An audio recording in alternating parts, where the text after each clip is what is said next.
ఆ నియోజకవర్గంలో TDP party నేతల మధ్య కొనసాగుతున్న ఆధిపత్య పోరు చంద్రబాబుకు తలనొప్పిగా మారుతుందా? అధికారంలో ఉన్న అక్కడ పార్టీ పరిస్థితి గందరగోళంగా తయారైందా? తెలుగు తమ్ముళ్ల మధ్య కొనసాగుతున్న వర్గపోరు టీడీపీకి బ్యాడ్ నేమ్ తెస్తుందా?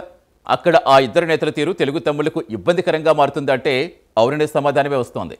ఇంతకీ తెలుగుదేశం పార్టీలో మంట పెడుతోందెవరు? ఈ గ్రూపుల మధ్య ఇంకా సయోధ్య కుదరలేదా? ఒకే పార్టీలో ఉంటూ వర్గ విభేదాలకు దారితీస్తున్న నేతలు ఎవరు?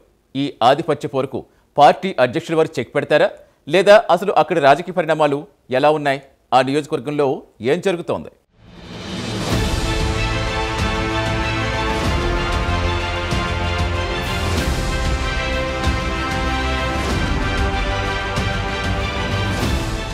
విజయనగరం జిల్లాలోని మరో నియోజకవర్గం శృంగవరపుకోట. ఈ నియోజకవర్గం ఏర్పాటైన తర్వాత తొలిసారి 1951లో ఎన్నికలు జరిగాయి. ఇప్పటి వరకు ఈ నియోజకవర్గంలో సాధారణ ఉప ఎన్నికలతో కలిపి 18 ఎన్నికలు జరిగాయి. ఇప్పటి వరకు ఈ నియోజకవర్గంలో 7 సార్లు టీడీపీ అభ్యర్థులు విజయం సాధించగా 5 సార్లు కాంగ్రెస్ విజయం సాధించింది. ఇక 2024లో జరిగిన ఎన్నికల్లో మరోసారి పసుపు జెండా రెపరెపలాడింది.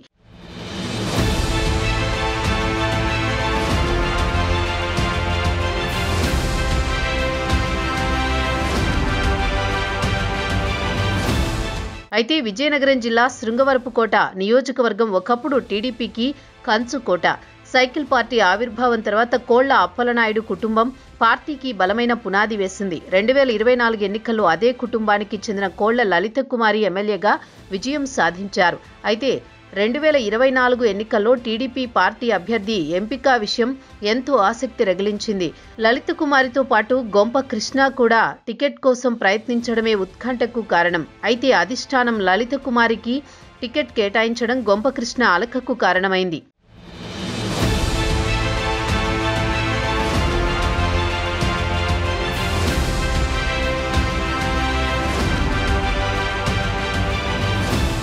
పార్టీ అధిష్టానం రంగంలోకి దిగడంతో పరిస్థితి సద్దుమణిగింది. ఆ తర్వాత గొంప కృష్ణకు డీసీఎంఎస్ చైర్మన్ గా పార్టీ అధిష్టానం అవకాశం కల్పించింది. ఈ నేపథ్యంలో శృంగవరపుకోటలో టీడీపీ నేతల కుమ్ములాటలు రోజు రోజుకు ముదిరిపోతున్నాయి. పైకి కలిసి ఉన్న లోలోపల మాత్రం నేతల మధ్య కోల్డ్ వార్ నడుస్తోంది. ఇదే తీరులో శృంగవరపుకోట నియోజకవర్గంలో టీడీపీ వర్సెస్ టీడీపీ అన్నట్లుగా మారింది. ఇక్కడ ఎమ్మెల్యే లలిత కుమారి డీసీఎంఎస్ చైర్మన్ గొంప కృష్ణ మధ్య పచ్చగడ్డి వేస్తే భగ్గుమంటోంది.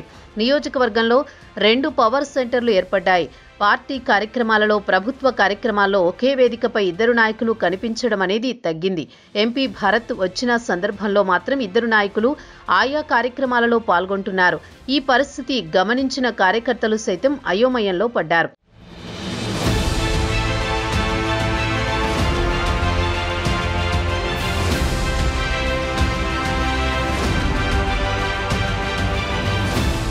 ఇక ఒకవైపు ఎమ్మెల్యే లలిత కుమారి, మరోవైపు డీసీఎంఎస్ చైర్మన్ గొంప కృష్ణ ఇద్దరితో ఏదో ఒక సందర్భంలో పని ఉండే అవకాశం ఉంటుంది.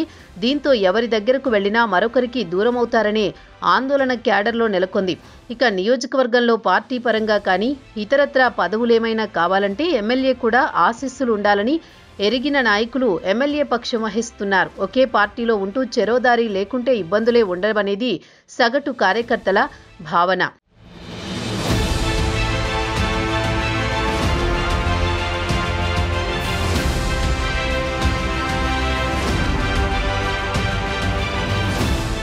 మొత్తం మీద అంతా ఒకటిగానే కనిపిస్తున్న నేతలు చెరోదారి పట్టడం నియోజకవర్గంలో పార్టీపై ప్రభావం చూపుతోంది. స్థానిక ఎన్నికల నేపథ్యంలో అంతా ఒకటైతే నియోజకవర్గంలో పార్టీ మరిన్ని విజయ అవకాశాలు సొంతం చేసుకుంటుందన్నది కార్యకర్తల మాట. మరి భవిష్యత్తులో నేతల బాట ఎలా ఉండబోతోందనేది ఆసక్తికరంగా మారింది. రానున్న రోజుల్లో శృంగవరపుకోట నియోజకవర్గ టీడీపీలో ఎలాంటి పరిణామాలు చోటు చేసుకుంటాయో వేచి చూడాల్సిందే.